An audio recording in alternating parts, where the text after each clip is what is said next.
Welcome to this first video in the Test Suite series.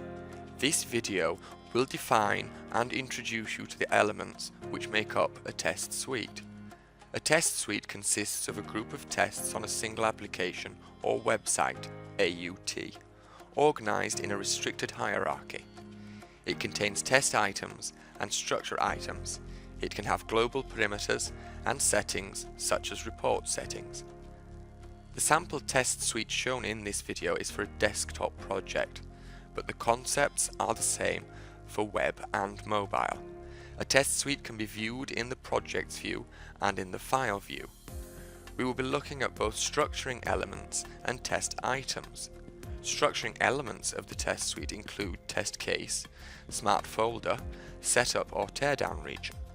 We can build test cases from modules and module groups and use smart folders to organize them.